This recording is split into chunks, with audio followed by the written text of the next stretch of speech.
David Burrows is our guest from Barometer. We're talking North American large caps with Jacqueline in Toronto. Hi, Jacqueline. Thanks for holding.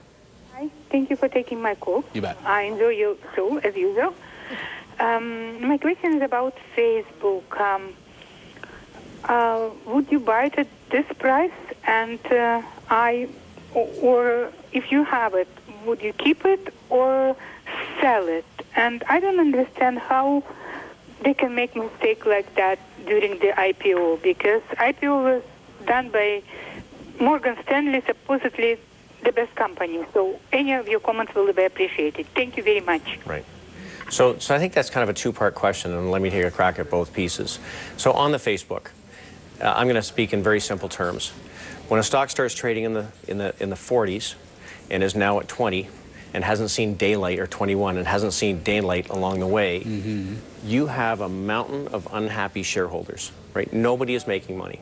Now, in a portfolio that's fully invested, that's diversified, maybe you need 20 to 40 names. There's 60-odd thousand securities that you can choose from. You want to find companies with strong business fundamentals, right, things that are changing for the better, and you want to find price characteristics, price behavior that supports your view. And I think at this point, the market is still feeling around in the dark as to what this may be worth at some point in the future. Now, it's got a bright future, I think, you know, when you look at their opportunity and the subscriber base and so on.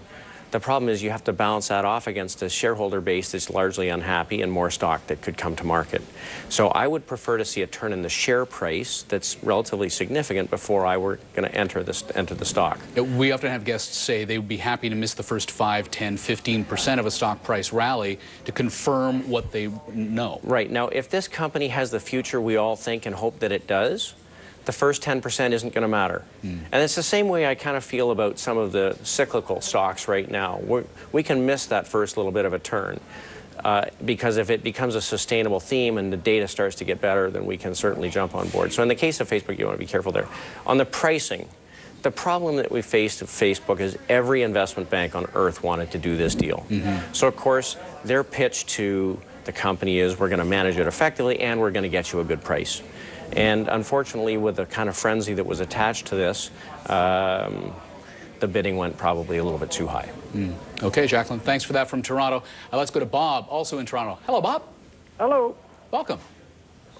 Thank you. What's your question today? Do you want my question? Oh, Sure. absolutely. Okay. I've been looking at Gap stores. I'm tempted to buy it. It's acting very well. Does it meet all of David's criterion? Right. So Bob, this is actually an interesting one to talk about. Certainly it's had a big move over the last year. Up 114%. Right. So this is a company that plays firmly into sort of the value-priced consumer segment. They obviously buy a lot of their gear overseas, and as a result, probably a big beneficiary of a very strong U.S. dollar, right? They're out buying their product in U.S. dollars, and as the U.S. dollar has firmed up, it's become more and more profitable. But more importantly, Gap has been going through a pretty significant restructuring, and we've started to see in the numbers significant change and margin improvement.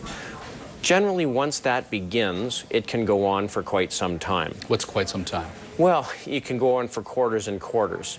And when a stock has been a mediocre performer for a period of time, and you start to see an acceleration in the underlying numbers, the earnings multiple can expand. In other words, people will be willing to pay more for the future because it starts to look more attractive. And that's clearly what's happening in the case of Gap. So you have to look at the group. You have to be careful with consumer discretionary. We talked earlier about the more value-oriented service providers to be the ones that are winning in this market. I would own Gap here. Of course, we always use stops on everything. Sure. But I think that this is one that could have some legs to it. Tell me about timing for Bob's benefit as to when to get in, because we know that the company reports quarterly results on Thursday.